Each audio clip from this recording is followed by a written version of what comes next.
कृष्ण कृष्ण कृष्ण हरे हरे, हरे राम राम राम हरे हरे। मित्रों, जैसे कि आप भगवत गीता का सार यथा स्वरूप में प्रतिदिन सुनते हैं अथवा देखते हैं, आप पर भगवान कृष्ण की बहुत कृपा हम पे भी जो सुनने को और पढ़ने को मिलती है।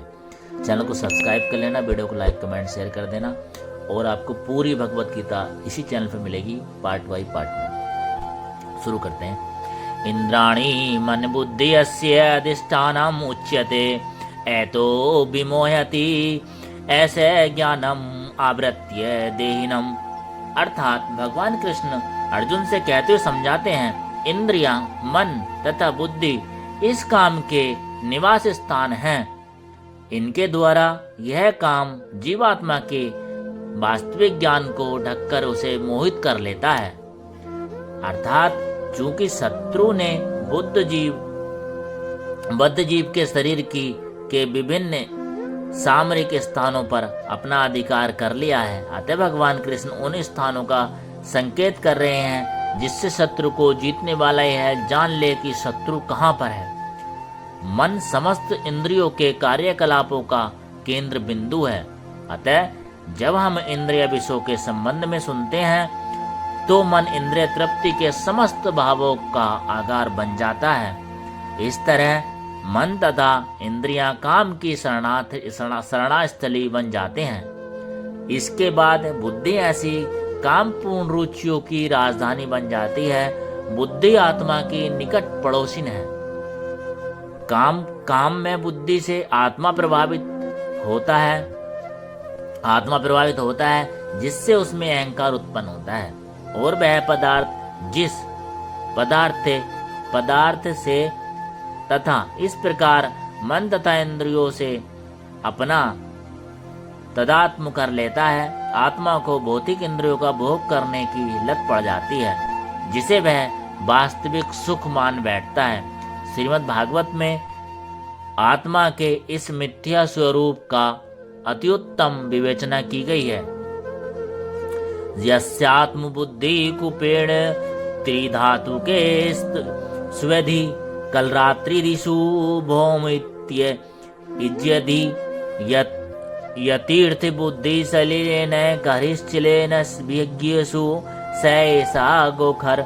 जो मनुष्य इस त्रिधातु निर्मित शरीर को आत्मस्वरूप जान बैठता है, जो देह के विकारों को स्वजन समझता है, जो जन्मभूमि को पूज्य मानता है, और जो तीर्थ स्थलियों की यात्रा दिव्य ज्ञान वाले पुरुष से भेंट करने के लिए नहीं अपितु स्नान करने के लिए करता है, उसे गधा या बैल के समान समझना चाहिए। तस्मात् तुभम इंद्राणी यादो नियम्य भरतऋषभ परम पापमनम प्रजहि एनम ज्ञान विज्ञान नाशनम। अर्थात इसलिए है भारतवंशी, मैं श्रेष्ठ अर्जुन प्रारंभ में ही इंद्रियों को बस में करके इस पाप के महान प्रतीक अर्थात काम का दमन करो और ज्ञान तथा आत्म साक्षात्कार के इस विनाशकर्ता का वध करो। ऐसा भगवान श्री कृष्ण अर्जुन को समझाते हुए कहते हैं। अर्थात भगवान ने अर्जुन को प्रारंभ से ही इंद्रिय संयम करने का उपदेश दिया, जिससे वह सबसे पापी शत्रु काम का दमन कर सके, जो आत्म साक्षात्कार तथा आत्मज्ञान की उत्कंठा को विनष्ट करने वाला है। ज्ञान का अर्थ है आत्म तथा अनात्म का भेद का बोध, अर्थात यह ज्ञान की आत्मा शरीर नहीं है। विज्ञान से आत्मा की स्वाभाविक स्थिति तथा परमात्मा के साथ उसके संबंध का विशिष्ट ज्ञान सूचित होता है। श्रीमद् भागवत में इसकी विवेचना इस प्रकार हुई है। ज्ञानम परम गुहामि में यद्विज्ञान संवितम सरहस्यम तंडग च ग्रहण गतिमं मया।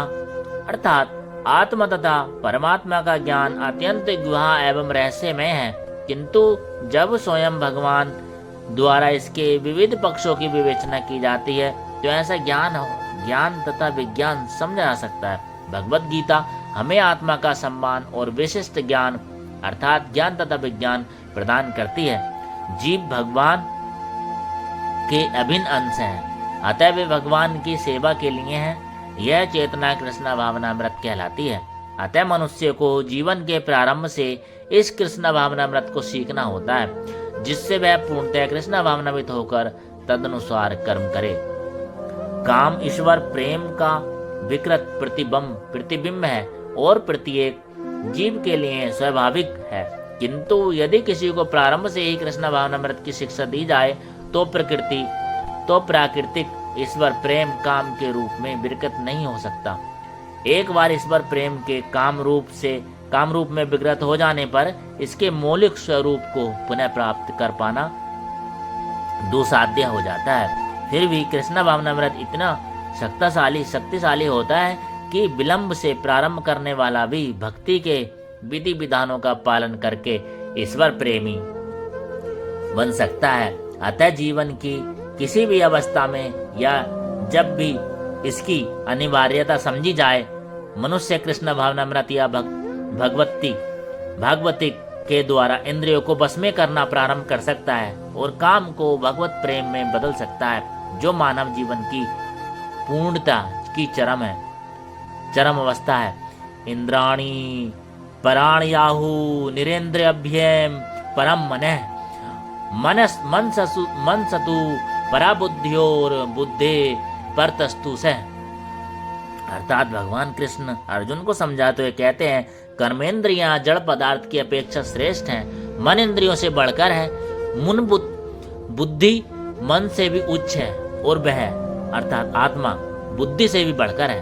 अर्थात इंद्रियां काम के कार्यकलापों के विभिन्न द्वार हैं। काम का निवास शरीर में है, किंतु उसे इंद्रिय रूपी झरोके प्राप्त हैं। अतः कुल मिलाकर इंद्रियां शरीर से श्रेष्ठ हैं। श्रेष्ठ चेतना या कृष्ण भावनामृत होने पर ये द्वार काम में नहीं आते हैं। कृष्ण भावनामृत में आत्मा भगवान के साथ सीधा संबंध स्थापित करता है। अतः यहाँ पर वर्णित शारीरिक कार्यों की श्रेष्ठता परमात्मा में आकर समाप्त हो जाती है। शारीरिक कर्म का अर्थ है इंद्रियों के कार्य और इन इंद्रियों के अवरोध का अर्थ है सारे शारीरिक कर्मों का अवरोध। लेकिन चूंकि मन सक्रिय रहता है, अतः शरीर के मौन तथा स्थिर रहने पर भी मन कार्य करता रहता है। यथा स्वप्न के समय मन कार्यशील रहता है, किंतु मन के ऊपर की बुद्धि का संकल्प शक्ति होती है और बुद्धि के भी ऊपर स्वयं आत्मा। अतः यदि आत्मा प्रत्येक स्वरूप में परमात्मा में रत रहे तो अन्य सारे अधीनस्थ यथा बुद्धि मन तथा इंद्रियां स्वतः रत हो जाएंगे। कठोपनिषद में एक ऐसा ही अंश है जिसमें कहा गया है कि इंद्रिय विषय इंद्रियों से श्रेष्ठ है और मन इंद्रिया विषयों से श्रेष्ठ है। अतः यदि मन भगवान की सेवा में निरंतर लगा रहता है तो इन इंद्रियों के अनंत रत होने की संभावना नहीं रह जाती। इस मनोवृत्ति की विवेचना की जा चुकी है। परम दृष्टा निर्वर्तते। यदि मन भगवान की दिव्य सेवा में लगा रहे तो तुच्छ विषयों में उसके लग पाने की संभावना नहीं रह जाती। कठोपनिषद में आत्मा को महान कहा गया है। अतः आत्मा इंद्रियों मन तथा बुद्धि इन सब के ऊपर है। अतः सारी समस्या का हल यह है कि आत्मा के स्वरूप को प्रत्यक्ष समझा जाए। मनुष्य को चाहिए कि बुद्धि के द्वारा आत्मा की स्वाभाविक स्थिति को ढूंढे और फिर मन को निरंतर कृष्ण भावनामृत में लगाए। इससे सारी समस्या का हल हो जाती है। सामान्यतः नवदीक्षित अध्यात्मवादी को इंद्रिय विषयों से दूर रहने की सलाह दी जाती है, किंतु इसके साथ साथ मनुष्य को अपनी बुद्धि का उपयोग करके मन को सशक्त बनाना होता है। यदि कोई बुद्धि पूर्वक अपने मन को भगवान के शरणागत होकर कृष्ण भावनामृत में लगाता है तो मन स्वतः सशक्त हो जाता है। और यद्यपि इंद्रियां सर्प के समान अत्यंत बलिष्ठ होती हैं, किंतु ऐसा करने पर वे दंत विहीन सांपों के समान आसक्त हो जाएंगी। यद्यपि आत्मा बुद्धि आत्मा बुद्धि मन तथा इंद्रियों का भी स्वामी है, तो भी जब तक इसे कृष्ण की संगति द्वारा कृष्ण भावनामृत में सुदृढ़ नहीं कर लिया जाता, तब तक चलायमान मन के कारण नीचे गिरने की पूरी संभावना बनी रहती है।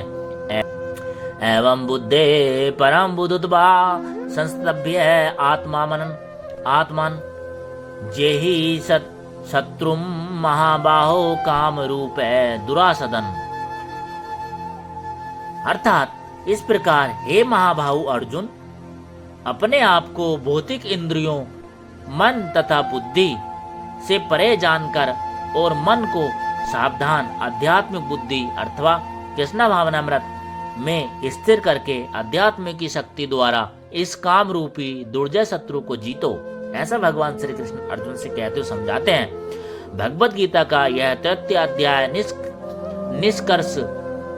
निष्कर्षतः मनुष्य को निर्देश देता है कि वह निर्विशेष शून्यवाद को चरम लक्ष्य न मानकर अपने आप को भगवान का शाश्वत सेवक समझते हुए कृष्ण भावनामृत में प्रवृत्त हो।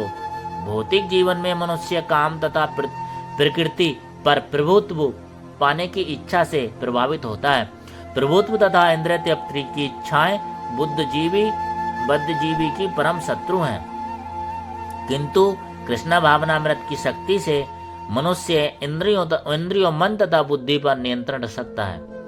इसके लिए मनुष्य को सहसा अपने नित्य कर्मों को बंद करने की आवश्यकता नहीं है, अपितु धीरे धीरे कृष्ण भावनामृत विकसित करके भौतिक इंद्रियों तथा मन से प्रभावित हुए बिना अपने शुद्ध स्वरूप के प्रति लक्षित स्थिर बुद्धि से दिव्य स्थिति को प्राप्त हुआ जा सकता है। यही इसी अध्याय का सारांश है। सांसारिक जीवन की अपरिक अवस्था में दार्शनिक चिंतन तथा योगिक आसनों के अभ्यास से इंद्रियों को बस में करने के कृत्रिम प्रयासों से आध्यात्मिक जीवन प्राप्त करने में सहायता नहीं मिलती। उसे श्रेष्ठ बुद्धि द्वारा कृष्ण भावनामृत में प्रशिक्षित होना चाहिए। इस प्रकार श्रीमद् भागवत गीता के 3 अध्याय कर्मयोग का भक्ति वेदांत तात्पर्य पूर्ण हुआ। शेष चर्चा आगे हम दिव्य ज्ञान को स्टार्ट करेंगे। शेष चर्चा आगे। हरे कृष्ण कृष्ण कृष्ण हरे राम राम राम हरे हरे। जय हो गुरुदेव भगवान की। चैनल को सब्सक्राइब करें, वीडियो को लाइक कमेंट शेयर कर दें।